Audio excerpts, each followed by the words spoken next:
नमस्कार दोस्तों, आप सभी का स्वागत है स्टडी कैपिटल पे। तो यहाँ पर हम लोग जो है आज इकोनॉमिक्स के CUET एम इकोनॉमिक्स का जो सिलेबस है उसमें कुछ इंपॉर्टेंट टॉपिक को आज कवर करेंगे जो कि आपके एग्जाम के लिए काफ़ी इंपॉर्टेंट रहेगा। हो सकता है यहाँ से एक दो प्रश्न आपके बन सकते हैं, तो लास्ट तक ये वीडियो देखिएगा। चैनल को नहीं सब्सक्राइब किया हो तो सब्सक्राइब कर लीजिएगा, बेल आइकन प्रेस करना नहीं भूलिएगा। तो चलिए स्टार्ट करेंगे टॉपिक को। पर इसके पहले आप अगर हमारे कोर्स को ज्वाइन करना चाहते हैं CUET एम इकोनॉमिक्स के, तो आप लोग टॉपर्स बैच को ज्वाइन कर सकते हैं। दिए गए नंबर पे आप कांटेक्ट कर लीजिएगा, जिसमें हम जो है लाइव लेक्चर, साथ साथ रिकॉर्डेड लेक्चर, स्टडी मटेरियल और आपके डाउट सेशन को भी लेते हैं। और लास्ट में आपको टेस्ट सीरीज भी दी जाती है और मैराथन सेशन भी हमारे द्वारा करवाया जाता है। ओके, तो जल्द से जल्द आप लोग जो है ज्वाइन कर लीजिए और अपनी तैयारी को सुदृढ़ करिए। ठीक है, तो हम आज जो टॉपिक पढ़ने वाले हैं वो हमारा है कंज्यूमर इक्विलिब्रियम। इसके अंतर्गत हम जो है यूटिलिटी पढ़ेंगे। क्या है यूटिलिटी और कितने अप्रोचेस इसके अंतर्गत होते हैं, ओके, कवर करेंगे। इंपॉर्टेंट रहेगा, कुछ इसमें क्वेश्चंस भी आपके बनेंगे, तो देखते हैं क्या है। तो अगर हम यूटिलिटी पढ़ते हैं तो इसके अंतर्गत दो अप्रोच पढ़ते हैं। ठीक है, एक हमारा होता है कार्डिनल यूटिलिटी अप्रोच, एक हमारा ऑर्डिनल यूटिलिटी अप्रोच होता है। फर्स्ट ऑफ ऑल, अगर हम यूटिलिटी पढ़ रहे हैं तो यूटिलिटी को जानना जरूरी है। क्या है यूटिलिटी? यूटिलिटी मतलब होता है सेटिस्फैक्शन, यानी आप किसी भी कमोडिटी को यूज़ कर रहे हो या फिर आप जो कंज्यूम कर रहे हो, तो क्या आपको उसको यूज़ करने से सेटिस्फैक्शन मिल रहा है कि नहीं, तो उसको हम लोग मेजर करते हैं इकोनॉमिक्स में यूटिलिटी से। ओके, यानी यूटिलिटी क्या होता है? सेटिस्फैक्शन। ओके, इस वर्ड का ही यूटिल्स का मतलब होता है सेटिस्फैक्शन, ये जो वर्ड है इससे डिराइव हुआ है। ठीक है, और इसके अंतर्गत दो अप्रोचेस हम देखेंगे इकोनॉमिक्स में कि क्या है, कार्डिनल और ऑर्डिनल। यानी यूटिलिटी को हम नंबर्स में भी मेजर कर सकते हैं और ऑर्डर्स में भी मेजर करते हैं। तो जो कार्डिनल अप्रोच था, बेसिकली कार्डिनल का मतलब क्या होता है? कार्डिनल का मतलब होता है नंबर। तो हम जो यूटिलिटी को मेजर करते हैं इसमें हम नंबर्स में मेजर करते हैं। यानी सपोज कि मैंने 4 कप चाय पिया, ठीक है, तो मैं पहला जब कप चाय पी तो मैं बोलूँगी कि मुझे फर्स्ट यूटिल का सेटिस्फैक्शन मिला। फिर जब मैं दूसरी चाय पीऊँगी तो मैं बोलूँगी 4 यूटिल्स का मुझे सेटिस्फैक्शन मिला। 5 तीसरी पी रही हूँ तो तीसरी पे मुझे जो है मैं बोल रही हूँ कि मुझे 8 यूटिल्स का सेटिस्फैक्शन मिला।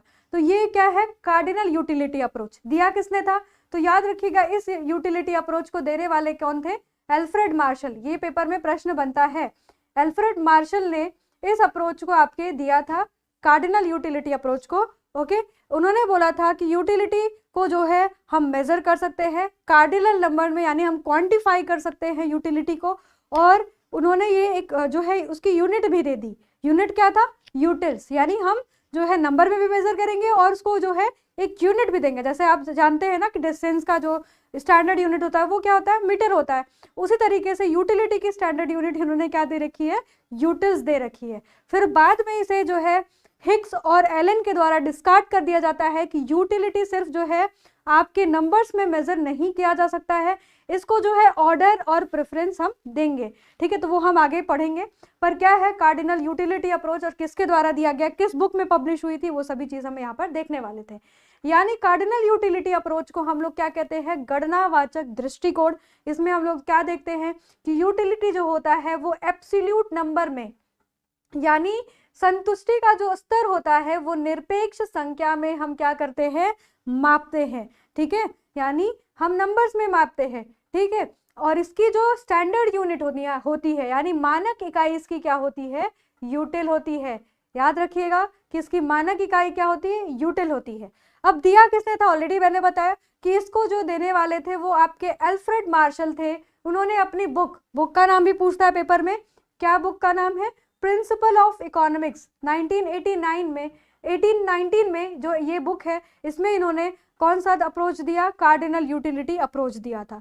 ठीक है, अब बात करेंगे ऑर्डिनल यूटिलिटी अप्रोच की। तो यानी यूटिलिटी को हम क्या करेंगे? रैंक, ऑर्डर या प्रेफरेंस देंगे। दिया किसने इसको फर्स्ट टाइम? तो याद रखिएगा कि एजवर्थ ने दिया था, परेटो ने इसे पब्लिश किया था और RGD एलन और हिग्स के द्वारा इसे जो है पब्लिश किया गया। ठीक है, मिल के जो है इसे पब्लिश किया गया था। ठीक है, तो आगे इसको हम लोग देखेंगे कि क्या है आपका। तो अगर हम ऑर्डिनल यूटिलिटी अप्रोच की बात करें, यानी क्रमवाचक दृष्टिकोण है, जो दृष्टिकोण है इसमें ओरिजिनली इसको इंट्रोड्यूस किसके द्वारा किया गया था? परेटो के द्वारा किया गया था 1906 में। याद रखिएगा कि ऑर्डिनल यूटिलिटी अप्रोच जो है उसको ओरिजिनली किसने इंट्रोड्यूस किया? वो परेटो के द्वारा इंट्रोड्यूस किया गया था। और मूल रूप से आते हिंदी में देखते हैं, मूल रूप से इसे 1906 में परेटो द्वारा पेश किया गया था। ठीक है, तो पूछ लेगा कि आपका ऑर्डिनल यूटिलिटी अप्रोच है किसके द्वारा फर्स्ट टाइम जो है आपका इंट्रोड्यूस किया गया था, तो याद रखिएगा परेटो। ठीक है, अब इन्होंने क्या बोला कि satisfaction can not be measured in absolute numbers. जो आपका संतुष्टि का स्तर है उसे हम निरपेक्ष संख्या में मेजर नहीं कर सकते हैं। ठीक है, यानी एब्सोल्यूट नंबर में हम मेजर नहीं कर सकते हैं।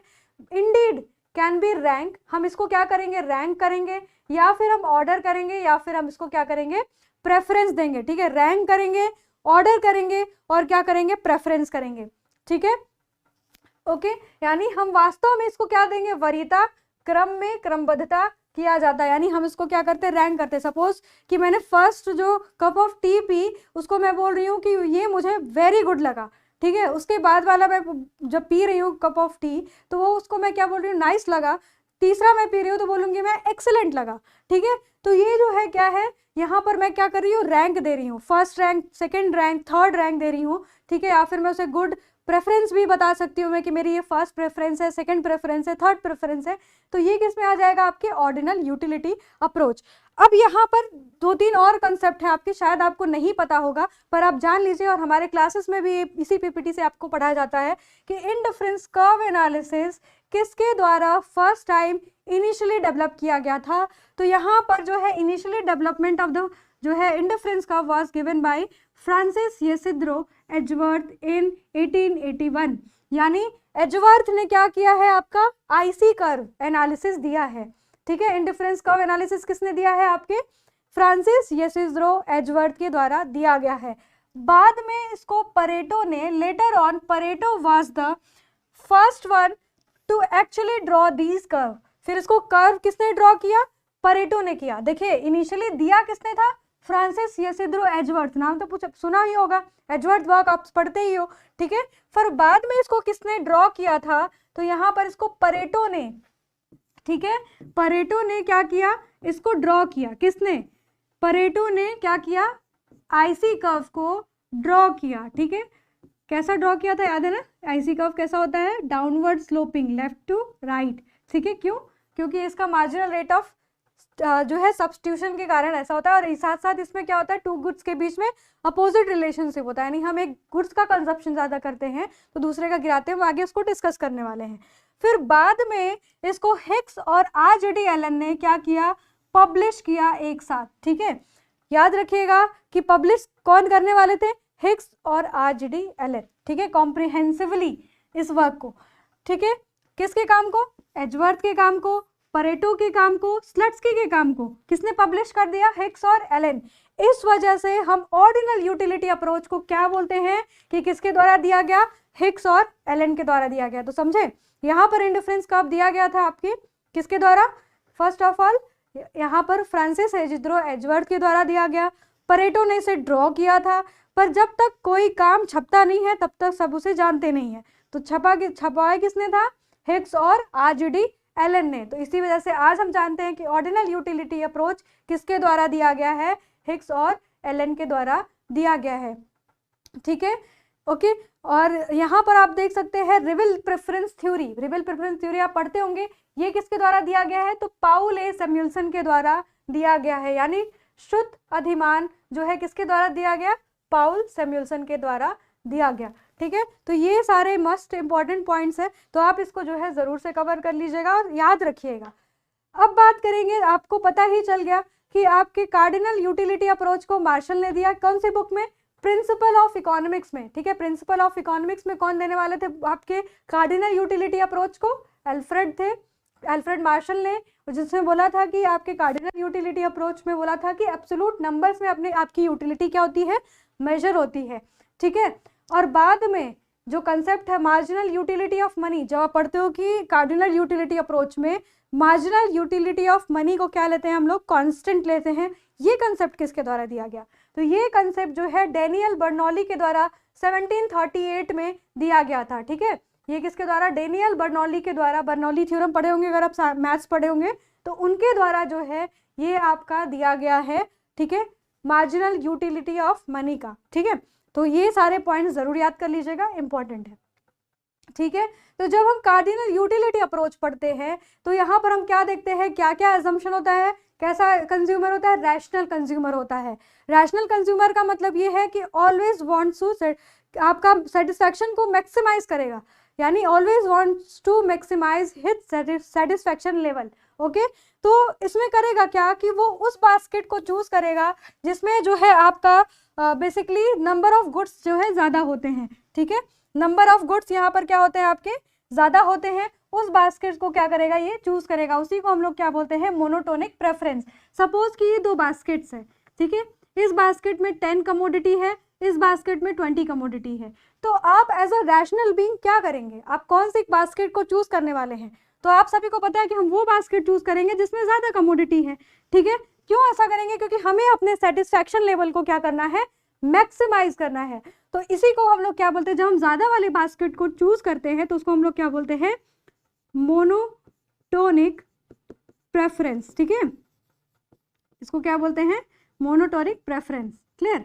तो आप जो है इसको याद रखिएगा, इसको क्या बोलते हैं, मोनोटोनिक प्रेफरेंस। ठीक, यहाँ पर क्या होता है, टेस्ट एंड प्रेफरेंस किस पे डिपेंड करता है, हमारे टोटल यूटिलिटी। टोटल यूटिलिटी क्या होती है, जब हम कंजप्शन करते जाते हैं लगातार तो हमारी टोटल यूटिलिटी क्या है, बढ़ती जाती है। नहीं, टोटल यूटिलिटी क्या होती है, समेशन ऑफ मार्जिनल यूटिलिटी। जब हम मार्जिनल यूटिलिटी का सम करते हैं तो हमारा टोटल यूटिलिटी बढ़ता है। यानी जैसे जैसे हम कंजप्शन करते जाएंगे टोटल यूटिलिटी बढ़ेगा, पर कौन सी रेट से बढ़ता है, स्टार्टिंग में डिमिनिशिंग रेट से, फिर बाद में कांस्टेंट रेट से, फिर जो है आपका गिरने लगता है नेगेटिव रेट से। ठीक है, तो यहाँ पर टोटलिटी जो है, टेस्ट एंड प्रेफरेंस डिपेंड करेगा कि टोटल यूटिलिटी क्या है। ठीक है, और यहाँ पर मार्जिनल यूटिलिटी ऑफ गुड्स क्या है, डिमिनिशिंग है, और यहाँ पर मार्जिनल यूटिलिटी ऑफ मनी को कांस्टेंट लिया गया है। तो ये जो एजम्पशन है वो काफी इंपॉर्टेंट है, इससे आपके पेपर में क्वेश्चन बन सकता है। ठीक है, अब हम बात करेंगे आगे इस अप्रोच की।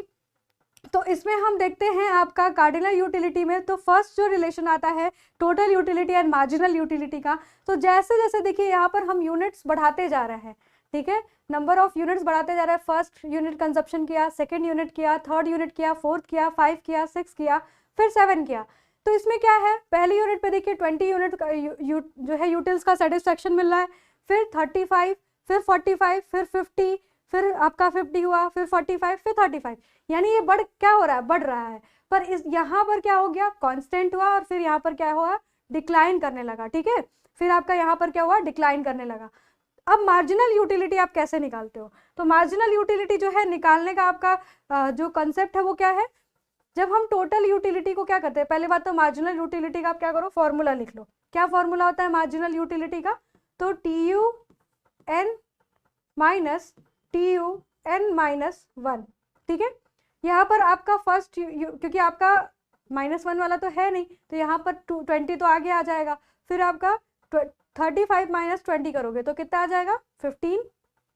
ठीक है, यहाँ पर ये हमारा क्या है, TUN है, और यहाँ पर ये क्या है हमारा, TUN-1 है। तो 35 माइनस 20 15, फिर 45 माइनस जो है 35 10 हो जाएगा, फिर 50 माइनस 45 5 हो जाएगा, फिर 50 माइनस 50 0 हो जाएगा, फिर 45 माइनस 50 माइनस 5, फिर इसके बाद और माइनस करेंगे 35 माइनस 45 तो आपका हो जाएगा -10। ठीक है, तो हमने क्या देखा कि यहाँ पर जो है मार्जिनल यूटिलिटी क्या है, अभी यहाँ तक पॉजिटिव है। ठीक है, फिर क्या हो रही है, फिर क्या हो रही है, इसके बाद 0 हो जा रही है यहाँ पर, फिर उसके बाद क्या हो रही है, नेगेटिव हो जा रही है। तो जब टोटल यूटिलिटी राइज करता है, जब टोटल यूटिलिटी राइज करता है तो क्या होता है, हमारा मार्जिनल यूटिलिटी फॉल करता है। ठीक है, फॉल करेगा, पर फिर भी क्या होगा, स्टिल पॉजिटिव होगा। ओके, व्हेन टोटल यूटिलिटी क्या है आपका, reaches to its maximum point where marginal utility is 0, that is called as a point of satiety. ठीक है, उसको हम लोग पॉइंट ऑफ साइटी भी कहते हैं। व्हेन TU स्टार्ट्स फॉलिंग, जब टोटल यूटिलिटी आपकी गिरने लगती है तो उसके बाद मार्जिनल यूटिलिटी आपकी क्या होने लगती है, वो आपका नेगेटिव हो जाता है। अगर हम इसको ड्रॉ करें, ठीक है, ड्रॉ करें तो ये देखिए आपका टोटल यूटिलिटी का कर्व हो गया TU, ये हमारा मार्जिनल यूटिलिटी का कर्व हो गया। मान लीजिए कि इस पॉइंट पे आपका टोटल यूटिलिटी क्या है, मैक्सिमम है। ओके, और यहाँ पर आपका मार्जिनल यूटिलिटी क्या है, 0 है। इसी पॉइंट को हम लोग पॉइंट ऑफ क्या बोलते हैं, साइटी बोलते हैं, पॉइंट ऑफ साइटी भी इसको कहते हैं। ठीक है, पूछता है पेपर में व्हाट इज पॉइंट ऑफ साइटी, तो जहां पर टोटल यूटिलिटी मैक्सिमम होता है वहां पर मार्जिनल यूटिलिटी 0 होती है, तो उसी को हम लोग बोलते हैं पॉइंट ऑफ साइटी। फिर उसके बाद टोटल यूटिलिटी गिरने लगती है तो मार्जिनल यूटिलिटी क्या हो रही है, नेगेटिव हो जा रही है। क्योंकि जो है देखिए यहाँ पर अगर हम इस रिलेशन को समझे तो यहाँ पर आप देख सकते हैं कि मार्जिनल यूटिलिटी, ठीक है, marginal utility and total utility में एक रिलेशन है, ठीक है, TUN -1, क्योंकि आपका मार्जिनल यूटिलिटी टोटल यूटिलिटी से डिराइव हो रहा है। इसी वजह से जब टोटल यूटिलिटी नेगेटिव होता है, डिक्लाइन करने लगता है, तो मार्जिनल यूटिलिटी क्या होती है, गिरने लगती है। इसी को हम लोग क्या बोलते हैं, आपका गोसेन का प्रथम नियम, ठीक है, यानी गोसेन्स फर्स्ट लॉ, ठीक है। गोसेन का फर्स्ट लॉ क्या है, law of diminishing marginal utility, यानी आपका law of diminishing marginal utility क्या है, यानी जैसे जैसे हम कंटिन्यूअस कंजप्शन करते जाते हैं वैसे वैसे हमारी यूटिलिटी क्या होती है, डिक्लाइन करती जाती है, यानी हमारा जो संतुष्टि का स्तर है वो गिरने लगता है। सपोज आप एक आइसक्रीम खाते हो तो आप तब तक कंफर्टेबल रहोगे जब तक आपका मतलब आपको लगे कि ना मेरा पेट भर गया है, ठीक है। जब आप 4 आइसक्रीम खाते हो तो बोलते हो बस अब नहीं चाहिए इसके बाद, फिर भी आपका दोस्त खिलाता है, तब तक खिलाता है जब तक आपको जो है आपकी तबीयत ना खराब हो जाए, ठीक है। जब आपकी तबीयत खराब हो जाएगी तो आप समझ जाइएगा कि मेरी मार्जिनल यूटिलिटी अब क्या हो गई है, नेगेटिव हो गई है। और जब आप मना कर रहे हो कि अब नहीं खाना है तो आपकी मार्जिनल यूटिलिटी क्या हो चुकी है, 0 हो चुकी है, और तब तक पॉजिटिव थी जब तक आप खा रहे थे, ठीक है। तो ये इसी को हम लोग बोलते हैं गोसेन का फर्स्ट नियम, यानी गोसेन फर्स्ट लॉ भी कहते हैं, और क्या बोलते हैं, law of diminishing marginal utility, law of diminishing, okay, marginal utility, marginal utility, okay. तो ये हमारा जो है कंसेप्ट रहा आज का, ओके। अब इसके बाद हम लोग नेक्स्ट पॉइंट कवर करेंगे कि आपका जो है law of equi marginal utility क्या होता है और उसको कौन सा लॉ कहते हैं और उसके क्या अलग अलग नाम है उसको भी हम देखेंगे, ओके। तो जुड़े रहिएगा, चैनल पे सब्सक्राइब करिएगा, बेल आइकन प्रेस करना नहीं भूलिएगा, हमारे कोर्स को भी ज्वाइन करिए। धन्यवाद।